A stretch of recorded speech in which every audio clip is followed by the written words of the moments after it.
Hey, good morning, everyone. It is wonderful to be with you on Thankful Thursday. I was going back over some of my got 2 minutes, putting them on the website and stuff, and I say the exact same thing starting out every morning. I used to say, man, I hope you have a fantastic day, and I tried to change it up, but I noticed that I keep saying the same thing. But it is Thankful Thursday, and let's rejoice and be glad.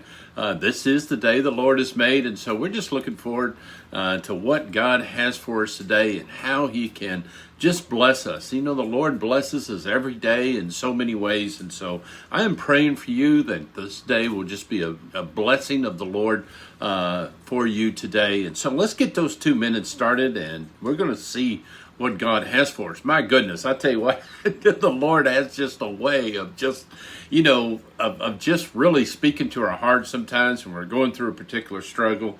And this happens to me a lot, but this morning just really had a great impact on me because my quiet time this morning, the devotion that I was reading was all about how that David was anointed king of Israel by the prophet Samuel, but it was years later before Daniel became king. And he went through a lot of trial, a lot of tribulation to get there. Matter of fact, the current king, King Saul, tried to kill him. And so he chased after David for many years, and even David had an opportunity to kill him, but yet David didn't do it. He just patiently waited on God. And what that done with David, it built David's character.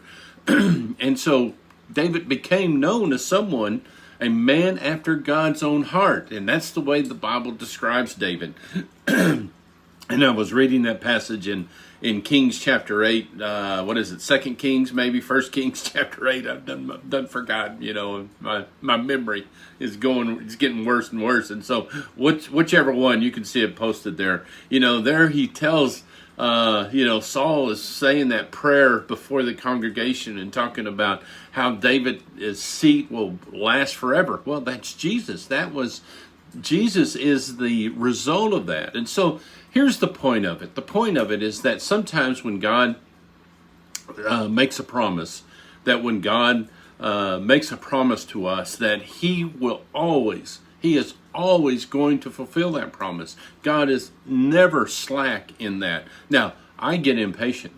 I sent out an email this morning that talked about that how impatient I can get over certain things, but yet God is always there, and He's always going to fulfill His promise. Now, what we have to do is we have to rest in that patience. Like David, it took years before he became king, but what God was doing with David is that He was building his character. And that's what God is doing with us. You may be waiting on something. You may be saying, well, God's forgotten all about me. I assure you He is not. I assure you He's right there, that He's walking right beside you, and that all you got to do is just simple trust Him. Just keep with the faith, stay there, right there with Him, and God's going to help you get through whatever you want. But if He's made a promise to you, He's going to keep that promise.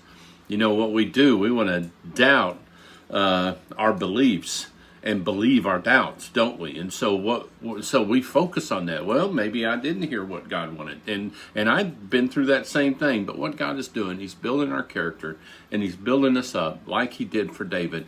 And David became one of the greatest kings of all of Israel. Yes, he sinned, but don't we all? And but yet he became that great king. And his legacy, of what he has done lives even today.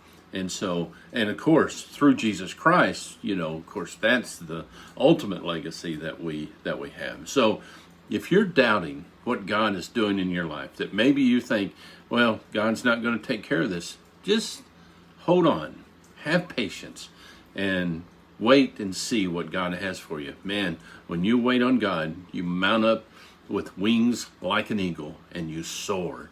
And so take that with you today. Let God use you in that way. Amen. Amen. All right. God bless you. We'll see you next time. Bye.